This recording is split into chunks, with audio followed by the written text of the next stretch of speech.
Hello बच्चों, तो हमने अपने पिछले वीडियो में देखा था कि बच्चे क्या क्या गलती रिपीट करते हैं और उसमें सबसे इंपॉर्टेंट जो गलती हमने डिस्कस करी थी, कभी भी जब भी इक्वेशन को सॉल्व करना है, इनइक्वालिटीज को सॉल्व करना है, वेरिएबल टर्म को कैंसिल नहीं करेंगे। अगर हमने वेरिएबल टर्म को कैंसिल किया तो रूट लॉस हो जाएगा। अब देखते हैं आज इस वाले वीडियो में बच्चे ऐसी कौन सी गलती करते हैं जो कि हम लोग बार बार देखते हैं क्लासरूम के अंदर, तो उसको भी एक क्वेश्चन के थ्रू समझने की कोशिश करते हैं। तो ये क्वेश्चन क्या है देखते हैं।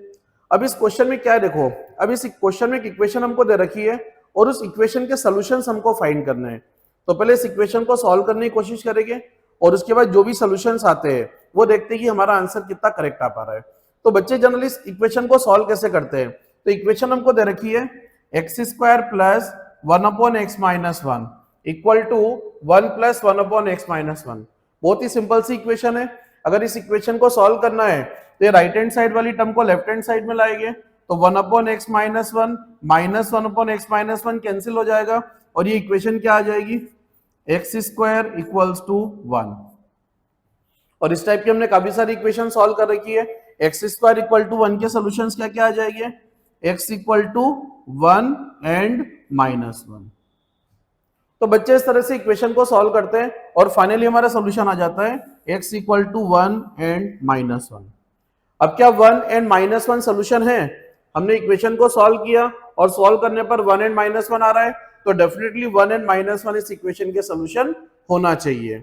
अब देखते हैं, सबसे पहले x इक्वल टू 1 को रख के देखते हैं कि क्या हो रहा है। तो अब अगर x इक्वल टू 1 को हम यहाँ पे रखेंगे तो यहाँ पे फर्स्ट टर्म में क्या आ जाएगा, x इक्वल टू 1 रखेंगे तो 1 स्क्वायर 1 आ जाएगा प्लस, अब यहां पे x को 1 रखेंगे तो क्या होगा, जैसे हम यहां पे x को 1 रखेंगे तो डिनोमिनेटर क्या हो जाएगा 1 - 1 0, और अगर कभी भी डिनोमिनेटर 0 हो गया तो 1/0 क्या हो जाएगा, नॉट डिफाइंड। यस, इसका मतलब कि x इक्वल टू 1 पे, x इक्वल टू 1 पर हमारा फंक्शन डिफाइंड नहीं है, और जब x इक्वल टू 1 पे फंक्शन ही डिफाइंड नहीं है तो क्या x इक्वल टू 1 सोल्यूशन हो सकता है, नहीं हो सकता है। तो x इक्वल टू 1 हमारा सोल्यूशन नहीं होगा।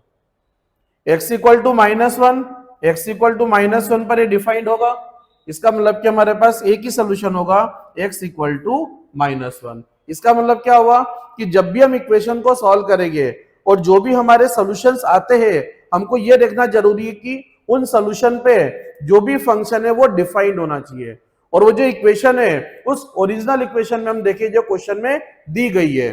तो यहाँ पे हमारे दो सॉल्यूशन आ रहे थे 1 एंड -1, लेकिन x इक्वल टू 1 पर ये फंक्शन ही डिफाइन नहीं है। x इक्वल टू 1 पर ये डिनोमिनेटर क्या हो रहा है 0, और जब 1 पे फंक्शन ही डिफाइन नहीं है तो 1 इसका सोल्यूशन नहीं है।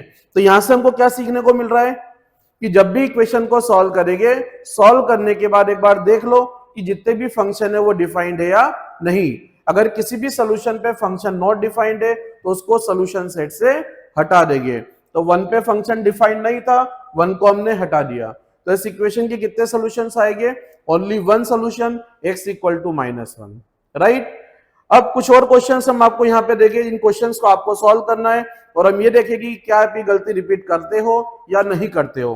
तो अब यहाँ पे आपके लिए दो क्वेश्चंस है, आपको इन इक्वेशंस को सॉल्व करना है और इस इक्वेशन को सॉल्व करके देखना है कि इसके सॉल्यूशंस क्या क्या आ रहे हैं, और उम्मीद है कि आपके जो आंसर्स है वो 100% करेक्ट होंगे और जो गलती अभी हम लोगों ने डिस्कस करी आप उसको यहाँ पे रिपीट नहीं करोगे। और नेक्स्ट मिस्टेक के लिए आप हमारे साथ नेक्स्ट वीडियो के लिए बने रहिए। तब तक के लिए थैंक यू वेरी मच।